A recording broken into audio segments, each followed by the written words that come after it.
Hola, ¿qué tal? Buenas tardes, bienvenidos a este nuevo webinar. Hoy nos acompaña la doctora Laura Ulate. La doctora es especialista en endocrinología acá en Hospital Clínica Bíblica. Doctora, muchísimas gracias por acompañarnos hoy. Buenas tardes. Buenas tardes, muchísimas gracias a ustedes más bien por la invitación. Muchísimas gracias a las personas que se encuentran conectadas. Realmente el deseo sería poder estar con ustedes de forma presencial y esperemos que pronto la situación así lo permita. En este mes de concientización sobre la diabetes, quería hablarles un poquito de qué es la diabetes, cómo podemos identificarla, qué pacientes tienen riesgo de padecer esta condición y cuáles son las implicaciones que podemos tener en estas fechas que se vienen de fiesta y de vacaciones para que las personas que sufren esta condición puedan llevar lo mejor posible estos eventos y estas situaciones sin perder el control de su enfermedad. Así es, Entonces, doctora, nada más, perdón, antes de iniciar con la charla, es importante recordarles que si ustedes tienen alguna consulta que realizarle a la doctora, lo pueden hacer a través del chat que nosotros tenemos acá y cuando la doctora termine su presentación, entonces se las hacemos llegar. Ahora sí, doctora, muchísimas perfecto. gracias. Gracias a usted. Bueno, vamos a aprender un poquito sobre diabetes. ¿Y qué es la diabetes? La diabetes es un trastorno del metabolismo de la glucosa, así se define, que básicamente es un trastorno de la forma en la cual nuestro organismo regula los niveles de azúcar en sangre. Y la característica principal que tiene es eso, que tiene un nivel de azúcar alto en sangre. Hay muchos tipos de diabetes, no hay un solo tipo de esta condición. Lo más conocido son la diabetes tipo 1 y la tipo 2, que son la que la mayoría de las personas han escuchado, pero existen otras diabetes que pueden ser desencadenadas por medicamentos, por condiciones genéticas, por otras enfermedades hormonales o incluso enfermedades infecciosas o incluso la diabetes que aparece en el contexto de un embarazo. Entonces, básicamente son todas estas enfermedades que en conjunto tienen como factor común elevar los niveles de azúcar en sangre. Existen un montón de factores de riesgo, es decir, hay personas que tienden a sumar números para pegarse la rifa de la diabetes y la idea es evitar que eso ocurra. ¿Cuáles son algunos factores de riesgo? Si yo padezco de sobrepeso o de obesidad, si ya tuve un embarazo que se complicó con diabetes, tengo un riesgo hasta de 50% más de padecer diabetes en el siguiente año. Si no hago actividad física, si tengo una vida sedentaria, si tengo otras enfermedades como hipertensión, problemas del colesterol, síndrome de ovario poliquístico, hígado graso, pues también tengo un riesgo más alto de desarrollar diabetes.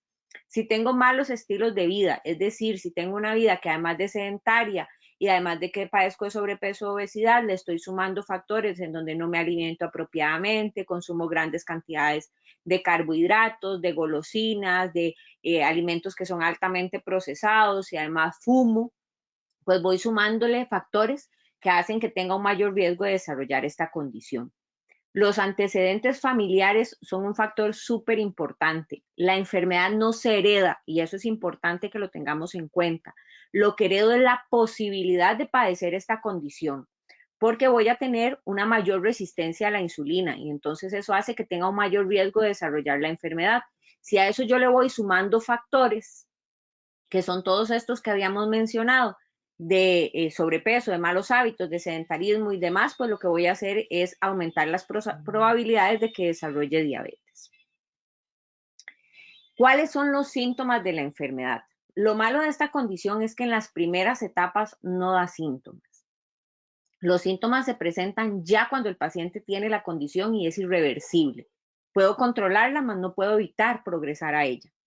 Mientras que existen fases iniciales en donde ciertos elementos me pueden a mí activar alarmas que me dicen que estoy en riesgo de padecerlo.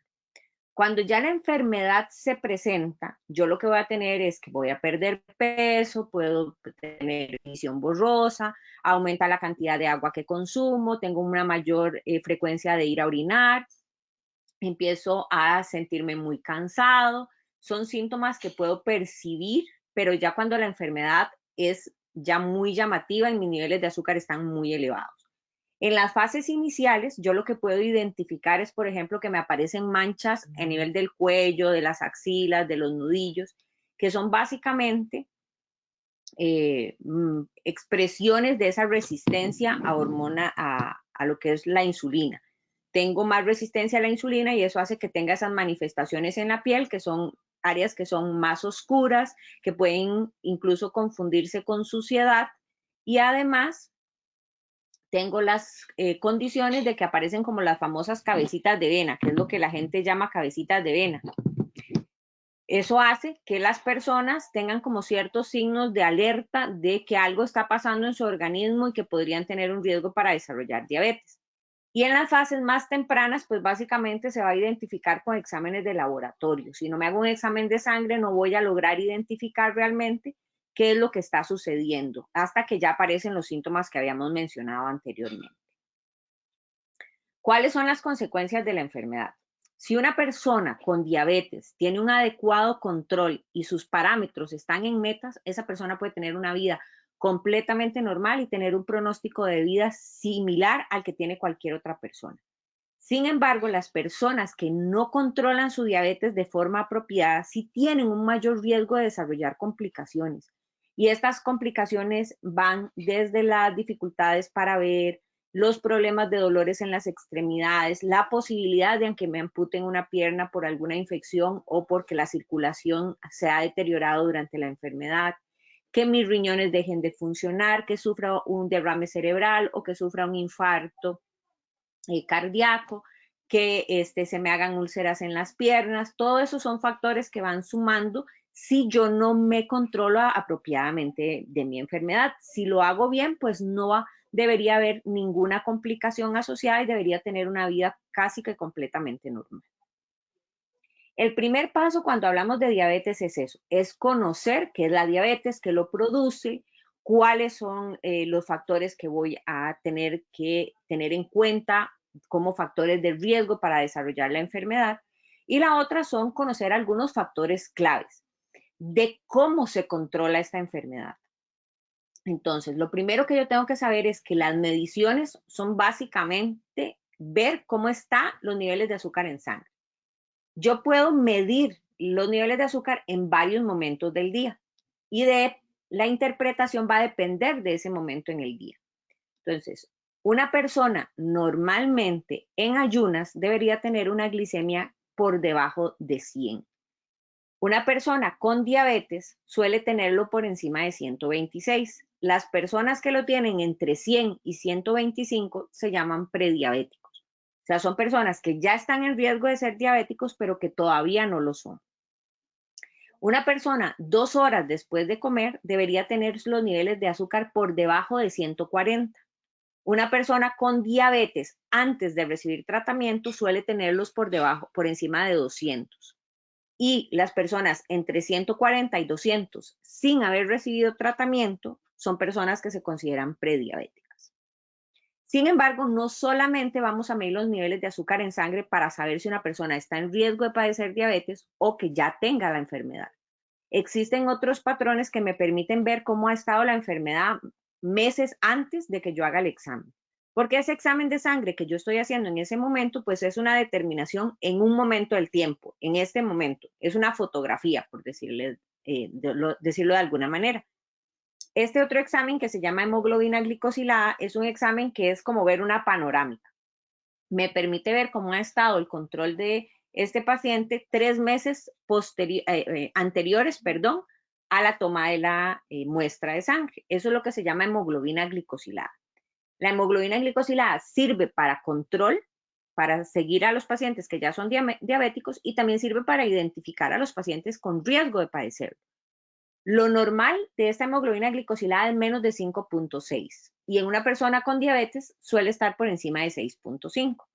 Entre 5.7 y 6.4 ya yo puedo considerar a los pacientes con un alto riesgo de padecer diabetes, sin que lleguen a hacerlo específicamente. Esto siempre en el contexto de un paciente que no recibe tratamiento. Un paciente que ya recibe tratamiento, pues los parámetros suelen cambiar y las metas suelen ser diferentes para cada caso en particular. No es lo mismo que yo lleve a un paciente a una meta muy estricta porque es un paciente muy joven, porque es un paciente que tiene una diabetes que es de reciente diagnóstico, porque es un paciente que tiene mucha capacidad para hacer actividad física, a que yo lleve a una meta muy estricta a un adulto mayor que es más frágil, a un paciente que no puede hacer tanta actividad física, que su diabetes tiene mucho tiempo, que ya tiene otras enfermedades asociadas.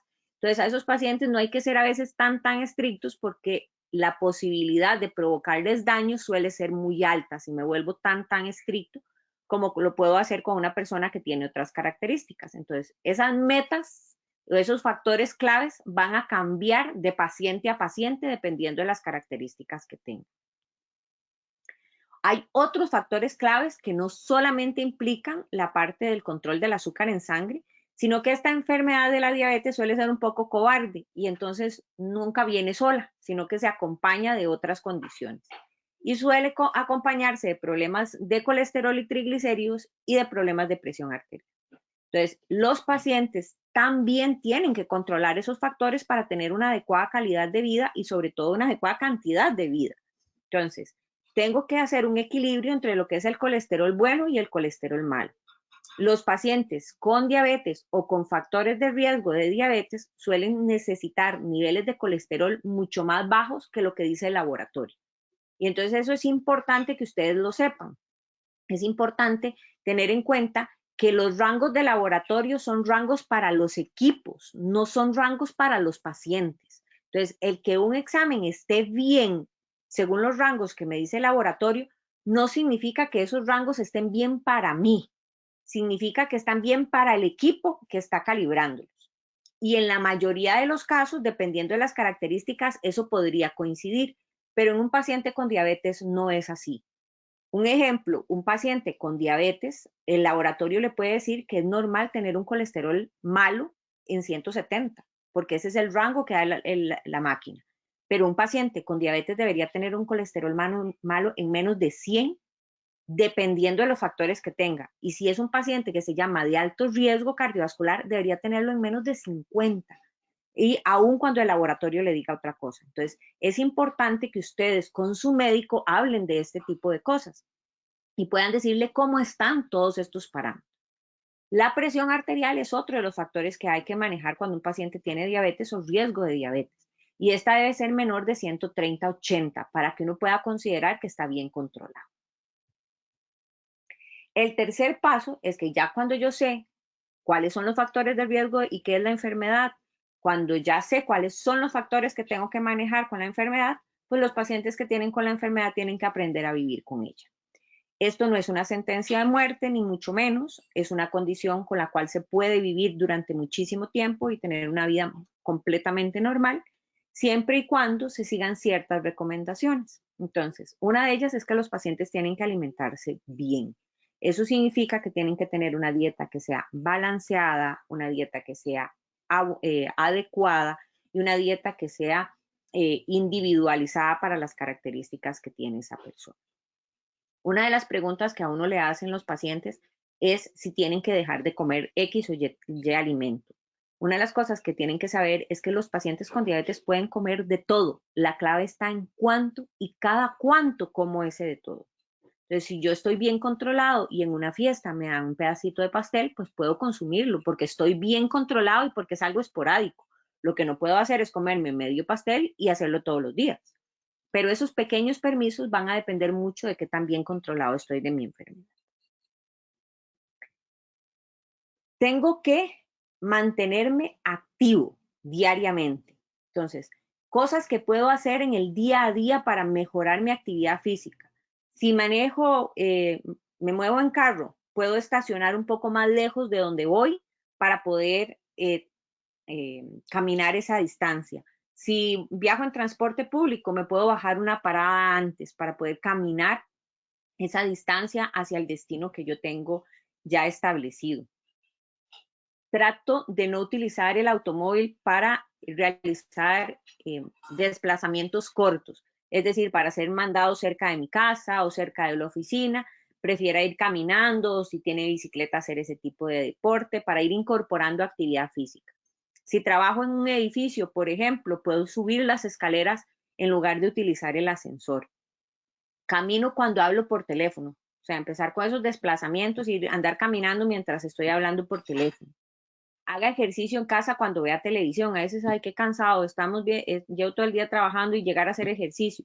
Y ahí, si los que tienen una caminadora o una bicicleta estacionaria, a veces lo que sirven es para guindar la ropa y los paños y ser un tendedero más. Entonces, saquémosla de donde se encuentra y pongámosla frente al televisor y mientras vemos el programa favorito podemos hacer ese tipo de actividad física. Si no tenemos esos dispositivos, podemos hacer pesas improvisadas en la casa con medio kilo de arroz, medio kilo de frijoles, me lo pongo en las piernas y empiezo a mover las piernas mientras estoy sentado viendo televisión o a mover los brazos con las pesitas improvisadas que estoy haciendo. Todo es generar tipo de movimiento activo y no pasar la mayor parte del tiempo sentado, sobre todo en este momento, en medio de la pandemia, en donde se ha movilizado tanto hacia la virtualidad y eso ha predispuesto a que hagamos menos actividad física. Controle su salud de forma periódica. Los pacientes con diabetes deberían tener como mínimo 3 controles con su médico de forma anual. Idealmente, en un mundo ideal, los pacientes deberían recibir atención médica cada 4 meses. En casos extremos, debería ser cada 6 meses como máximo. Los controles después de ese tiempo pueden generar deterioro en la salud del paciente o no lograr identificar algo que está pasando en un momento apropiado para poder corregir. ¿Qué debo hacer? En cada chequeo debo revisar los niveles de colesterol, revisar mis niveles de azúcar, regular la parte de la presión. Tengo que chequearme los pies al menos 1 o 2 veces al año con mi médico, pero yo debería chequearme los pies todos los días. Debo visitar al oftalmólogo 1 vez al año para poder identificar problemas en los ojos. Debo completar todo mi esquema de vacunación. Los pacientes con diabetes tienen un altísimo riesgo de enfermedades infecciosas y eso hace que estén muy propensos a tener complicaciones serias de su salud a raíz de este tipo de condiciones. Entonces, completar todo el esquema de vacunación los ayuda a protegerse muchísimo. El COVID no es una excepción. Los pacientes con COVID que más se nos están complicando son pacientes con diabetes. Y tengo que estar chequeando la función de los riñones, que debo hacerlo al menos 1 vez al año. Eso se hace por diferentes mecanismos, tanto exámenes de sangre como exámenes de orina, que pueden ser al azar o pueden ser incluso orinas de 24 horas para poder identificar la función de los riñones. Siempre es importante que haya una relación con su médico y que se colabore con nosotros para diseñar el plan de cuidado. No todos los pacientes son iguales. No hay una receta de cocina que calce en todos los pacientes. Cada uno responde diferente a los tratamientos, cada uno responde diferente a las medidas de alimentación, cada uno tiene un estilo de vida diferente al cual hay que adaptar la enfermedad y no que los pacientes se tengan que adaptar su vida a la enfermedad, sino su enfermedad a su estilo de vida. Importante aprender a tomar buenas decisiones, como les mencionaba anteriormente, elegir apropiadamente los momentos de los horarios de comida, los tipos de comidas que voy a hacer, cuáles son los momentos en los que puedo darme el tipo de permisos que les mencionaba. Y por último es eso, la diabetes es una enfermedad grave, pero se puede controlar y como les mencionaba, tener una vida normal. Sabiendo ya este tipo de cosas, factores claves, que es la diabetes y la parte de educación de diabetes y lo de que debo estar checando constantemente ante el hecho de que ya tengo esta enfermedad, pues también tengo que valorar qué pasa en ciertos momentos de mi vida, porque no estamos exentos de tener días de enfermedad y tampoco estamos exentos de tener vacaciones y fiestas. Entonces, ¿qué hacer en ese tipo de escenarios? En días de enfermedad, ¿qué ocurre? Debido a la forma en que mi cuerpo se está defendiendo de la enfermedad que está experimentando, sea una gripe, sea una diarrea, sea COVID, sea cualquier tipo de estas condiciones que son pasajeras, mi cuerpo va a responder liberando hormonas que responden al estrés para poder defenderse. Esas hormonas hacen que aumente la resistencia a insulina y que aumenten los niveles de azúcar en sangre. De hecho, en los pacientes con COVID que están agudamente enfermos, los niveles de azúcar pueden llegar a rangos de miles cuando están hospitalizados debido al nivel de estrés que están manejando estos pacientes a nivel de cuidados intensivos, por ejemplo. Siempre en el contexto de que estoy enfermo, yo tengo que tener a mano bebidas regulares y libres de azúcar, es decir, sueros que me permitan hidratarse, ya sea agua, suero fisiológico, el suero de rehidratación oral que se utiliza en las diarreas. Siempre tengo que tener algo con que hidratarme y que no tenga azúcar. Debo tomar líquidos en pequeñas cantidades para evitar que eso me den náuseas y que tienda a vomitar. Es preferible que hagan comidas y tomen bebidas en pequeñas cantidades más veces al día a que lo hagan en en un solo momento, pero en grandes cantidades, y eso pueda predisponer a este tipo de malestares. No hay una bebida recomendada específica. Como les mencionaba, depende mucho de las características de los pacientes, pero a grandes rasgos el agua es la mejor opción y si no, estos sueros que son de rehidratación oral. Es importante que yo monitorice mis niveles de azúcar cada 4 horas o cuando me sienta mal. Y eso para poder hacer correcciones de la enfermedad, los niveles de azúcar y evitar que vaya a pasar a algo más serio. Y de las cosas importantes es que no debo suspender el tratamiento. Si yo ya tengo una situación de estrés que predispone que se suba el azúcar y a eso le sumo que quito el tratamiento, pues puede ser sumamente peligroso. ¿Qué pasa en los días de fiesta? Y pensando que ya se acerca diciembre y que vamos a tener un diciembre mucho más normal que el anterior y que ya nos vamos a poder juntar un poquito más. Entonces, ¿qué ocurre en esos días? En esos días pasan varias cosas.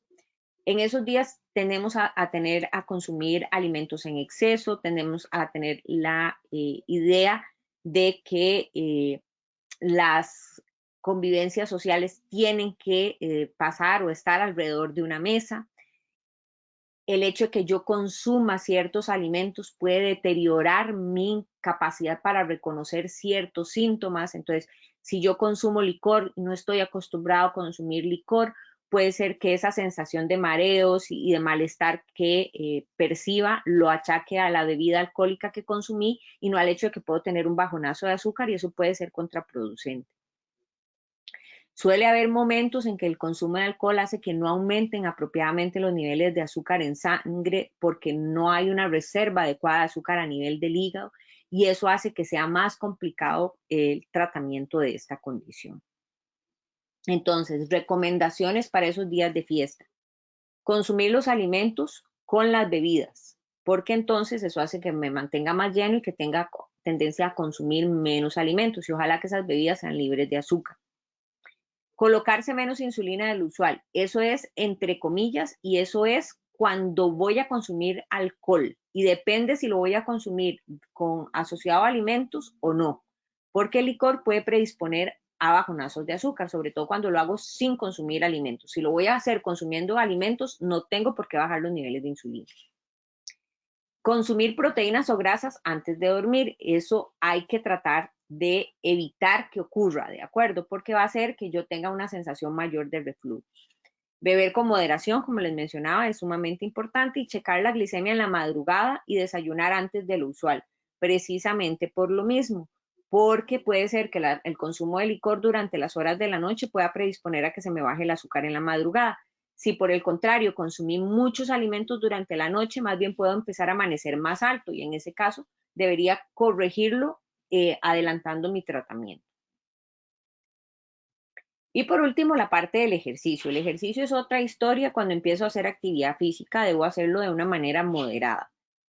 Es importante saber que el ejercicio debe ser regular, que mantiene el cuerpo saludable y disminuye las necesidades de insulina. Entre más ejercicio haga un paciente, menos tratamiento necesita, debido a que mejora la acción de la insulina y eso hace que el azúcar se meta dentro del músculo y que lo utilice para producir energía.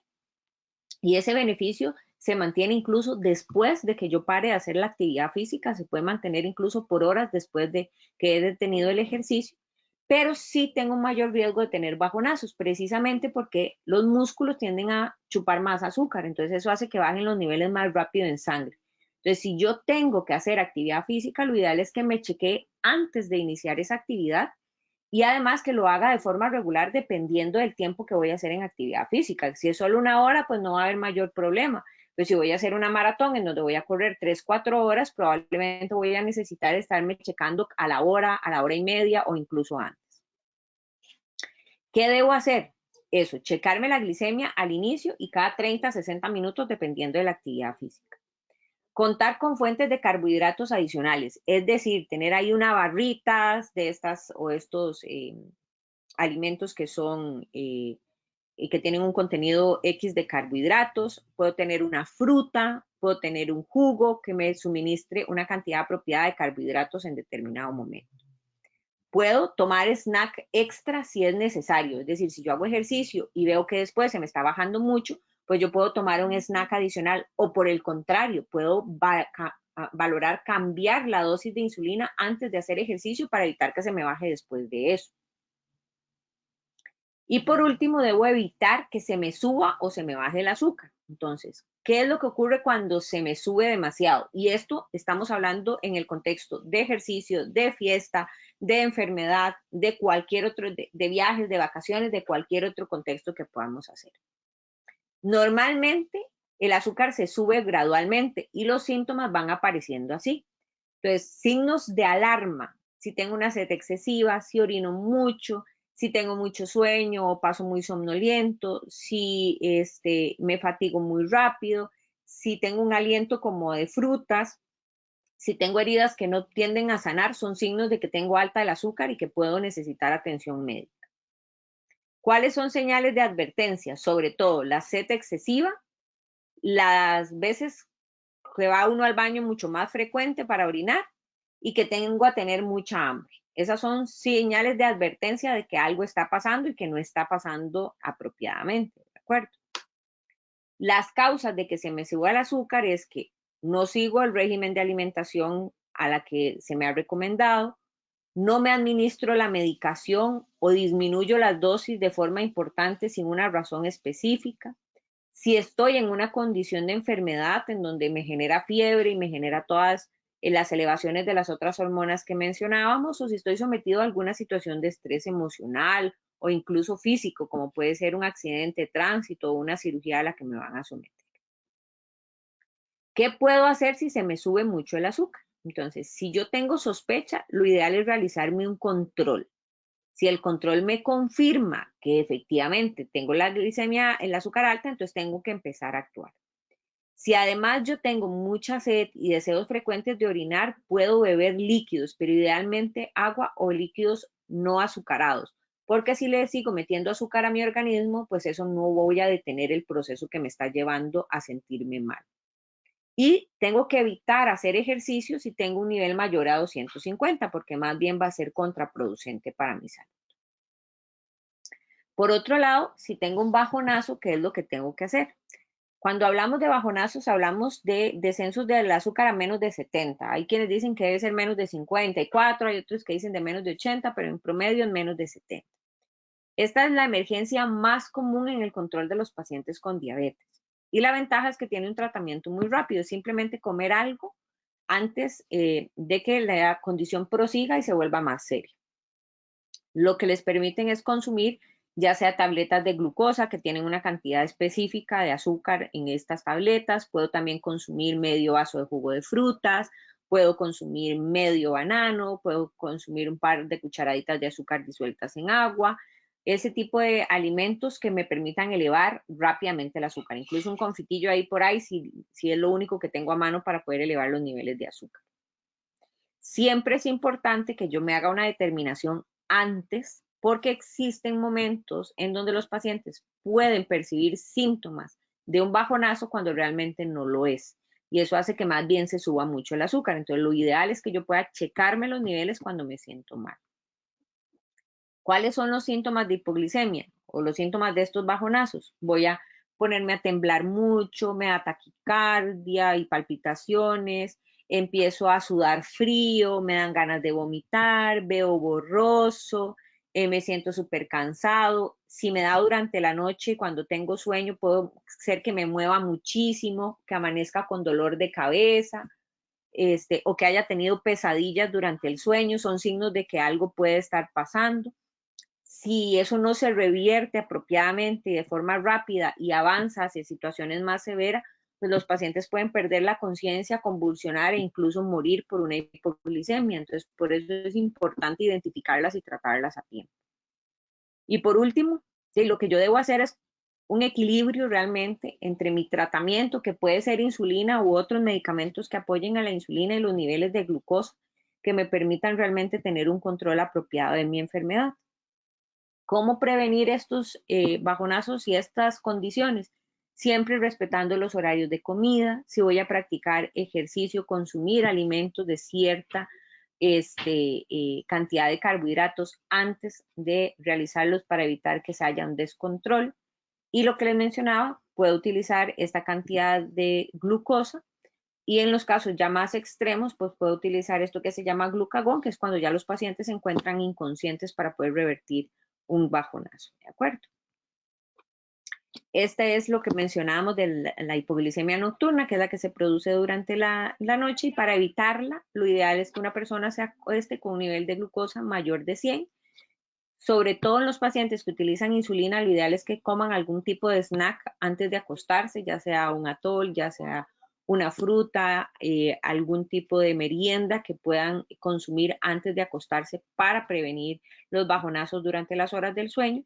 Y no es de más el hecho de que ocasionalmente pongan el reloj y se tomen una glicemia durante la madrugada para ver si está pasando algo de ese tipo y que no los está despertando y entonces no lo están identificando. Si dudamos entre que el azúcar esté bajo y el azúcar esté alto y no tengo cómo medirlo, siempre es mejor pensar que se tiene un bajonazo y tomar acciones sobre esta decisión. ¿Por qué? Porque un bajonazo te puede matar en minutos, mientras que el azúcar alta no suele dar ese problema. El azúcar alta da deterioro de su salud y puede producir complicaciones para lo que es mi vida a largo plazo, mientras que la que es los bajonazos sí pueden provocar incluso la muerte a muy corto plazo. Ya finalizando, algunos mitos sobre la diabetes. La diabetes no, se puede contagiar de una persona a otra. No, realmente la diabetes es una condición que heredo la posibilidad, pero no es una condición contagiosa. Las personas que tienen diabetes no pueden comer dulces, como hablábamos anteriormente. Realmente no hay una restricción franca de alimentos en los pacientes con diabetes. Pueden hacerlo como parte de un plan de alimentación saludable y siempre que se encuentren bien controlados. ¿Comer mucho azúcar causa diabetes? No, la diabetes es causada por una combinación de situaciones en donde yo tengo una predisposición genética y le voy agregando factores que hacen que esta condición aparezca, pero el comer solamente una persona que no tiene esa predisposición genética, aunque coma azúcar, no suele desarrollar diabetes.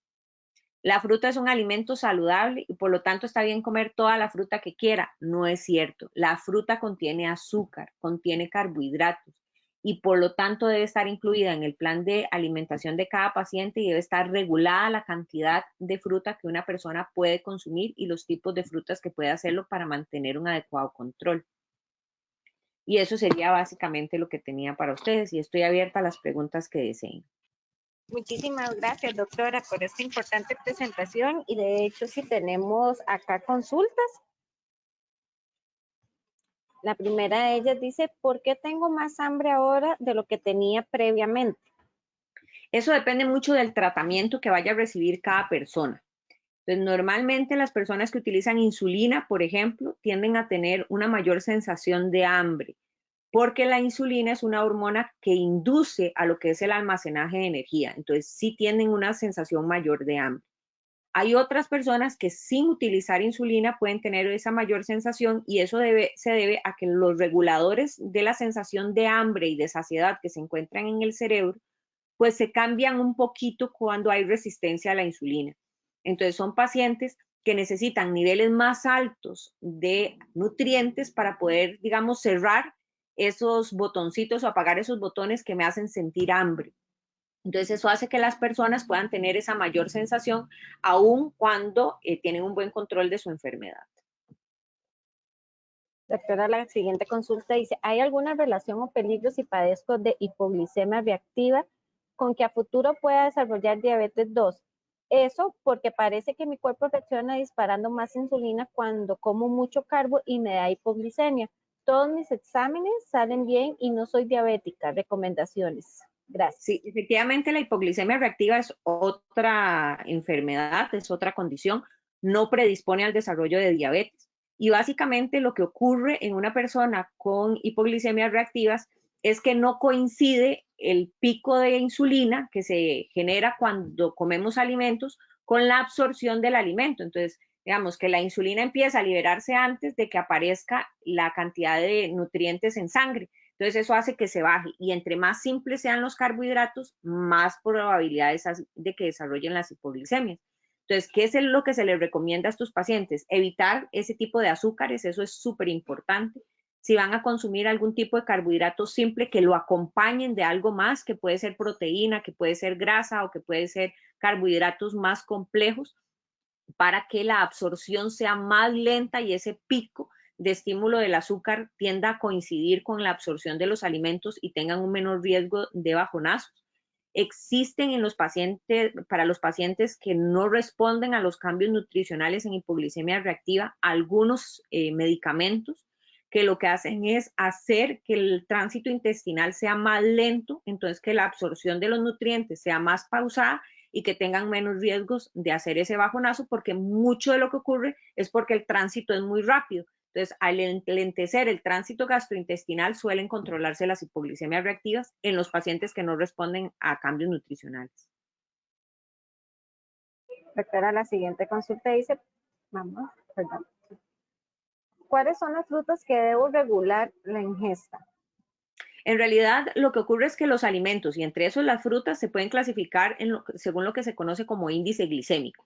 El índice glicémico es la capacidad que tiene un alimento de aumentar mis niveles de azúcar en sangre. Entonces, existen frutas que son de alto índice glicémico, que son las que debería yo evitar. No significa que no las pueda consumir, pero tiene que ser con menos frecuencia, como son la sandía, el mango maduro, el melón o el banano. Existen otras que tienen índices glicémicos más bajos y que eso hace que tengan como más permiso de consumirse, igual en una cantidad moderada, como pueden ser las que son cítricas, que son las fresas, las moras, la mandarina, la toronja, las frambuesas, que tienden a ser más ácidas. Y hay unas que son intermedias, que ahí está, por ejemplo, la manzana, está la pera, están las uvas, la naranja, todos esos alimentos pues tienen esa capacidad intermedia. Entonces yo lo que tengo que hacer es elegir alimentos que tengan o frutas que tengan índices glicémicos bajos o medios, que me dan más libertad de consumo que las que tienen índices glicémicos muy altos. Y ahí como los que le mencioné, los más altos son melón, sandía, el mango maduro y el banano. Muchas gracias, doctora. La siguiente consulta dice, buenas tardes, excelente el tema y la forma de abordarlo. Quería preguntarle si no tengo síntomas de los que usted mencionó, pero si tengo la glicemia alta en ayunas, ¿puedo ser diabética? Incluso mi glicemia está normal. Sí, efectivamente, como les mencionaba, la diabetes es una condición que tiene un montón de enfermedades, ¿verdad? La diabetes es un síndrome, que es lo que llamamos nosotros, que es una condición que tiene algo en común, pero que es causado por un montón de cosas. Entonces, hay pacientes que pueden no tener ningún factor de riesgo, que no tienen antecedentes familiares, que llevan un estilo de vida saludable y pueden tener algún factor genético diferente o pueden tener alguna otra enfermedad asociada diferente que predispone a que tengan azúcares altas y que puedan tener el riesgo de desarrollar diabetes. Entonces, en ese caso hay que analizarlo en particular, qué es lo que está haciendo que se me suban los niveles de azúcar, si tengo algún problema en algún órgano adicional, si es que tengo de estas diabetes raras que se llaman diabetes tipo MODY o diabetes tipo LADA, que son diabetes que nosotros llamamos raras, entre comillas, porque no son fáciles de diagnosticar y que suelen manejar niveles de azúcar ahí como muy en el límite y que a veces pasan desapercibidas. Entonces, podría ser alguna de estas condiciones más allá de solamente una diabetes tipo 1 o tipo 2, que son las más usuales y que son las que se presentan como de forma más florida y con las manifestaciones clínicas que les mencioné durante la sesión. Pero existen estas otras que pueden manejarse o que pueden presentarse de una manera como más sutil y que pueden incluso pasar años desapercibida antes de que alguien logre identificar qué es realmente lo que está ocurriendo con el paciente. Doctora dice, por una mala alimentación hace 3 años atrás, un examen mostró que estaba casi prediabético. Lo regulé con ejercicio y dieta, pero ¿esto significa que soy más propenso a tener diabetes? Sí, efectivamente es una condición con la que tiene que luchar el resto de su vida. Eso significa que en el momento en que hubo una alteración de sus niveles de azúcar, tomó las medidas necesarias para poder revertir el riesgo y la posibilidad de desarrollarlo.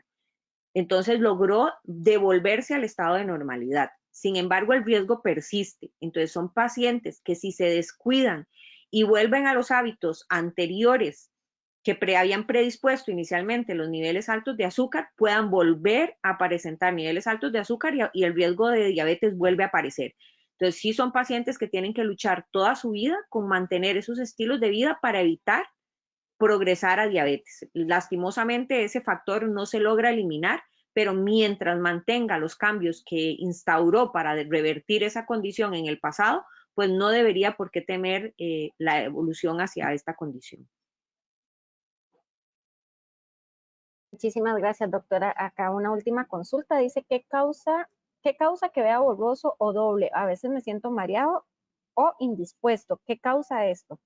Ok, son dos cosas diferentes. Una es ver borroso y otra cosa es ver doble. Entonces, lo primero es ver borroso en los pacientes con diabetes. Condiciona el hecho de que mi ojo se tiene que adaptar a los niveles de azúcar. Entonces, imagínense ustedes que el ojo fuera una babosa. Si yo le pongo sal o le pongo azúcar a una babosa, se deshidrata. Entonces, el ojo, si está sometido a una circulación de azúcar muy alta, suele deshidratarse. Entonces, la forma en la que el organismo se defiende hacia eso es produciendo como un montón de basuritas dentro del ojo para mantener el agua adentro. Entonces, eso hace que vea borroso cuando mi azúcar está alto. Cuando el azúcar empieza a bajar y volverse a lo normal, lo que ocurre es que entra agua al ojo y al entrar al agua al ojo, uno puede ver que empeora la visión cuando los niveles de azúcar se están normalizando. Eso es algo temporal y se debe a la capacidad que tiene el ojo de adaptarse a los niveles de azúcar y luego vuelve a lo normal. Por eso es que se le dice a los pacientes que ni se hagan exámenes de la vista, ni se manden a hacer lentes cuando tienen los niveles de azúcar descompensados, porque literalmente no van a servir esos dispositivos y esos lentes después de que se regule la enfermedad, porque el ojo tiene que adaptarse a esos cambios en los niveles de azúcar. Entonces esa es la razón por la cual se ve borroso. Ver doble es diferente. Ver doble implica que alguno de los músculos que se encuentran dentro del ojo y que regulan la capacidad que yo tengo para mover el ojo están fallando. Entonces, eso hace que cuando yo vea hacia cierta posición, mi ojo no se mueva como tenga que moverse. Entonces me llegan al cerebro dos imágenes diferentes.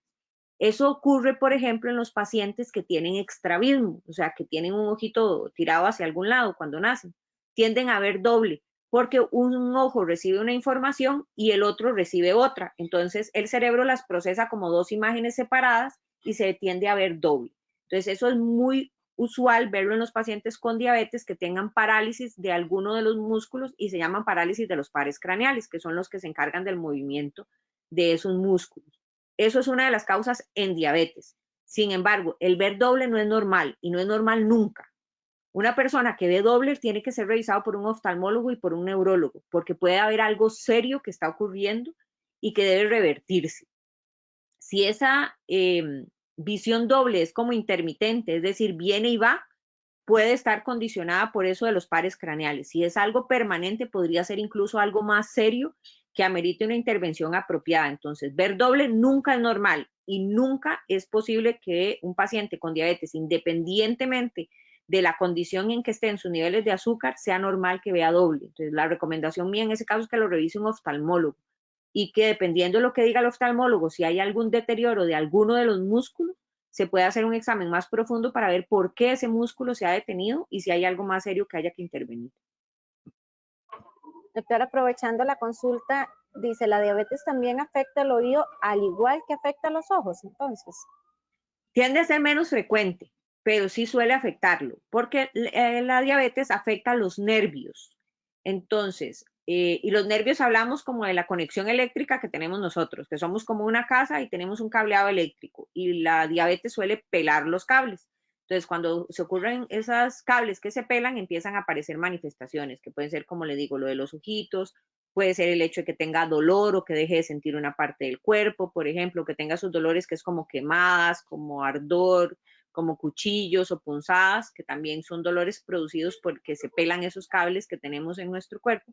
Y el oído está regulado por esos cables. Entonces, nosotros podemos tener problemas en el oído, que como les digo, no es lo más usual es que afecte o el movimiento de la cara o que afecte el movimiento de los ojos, pero también puede afectar el sistema auditivo y producir vértigo, por ejemplo, porque la información que está enviando esos nervios pues no está del todo adecuada y entonces puedo sufrir alteraciones de ese tipo, pero no es lo más usual.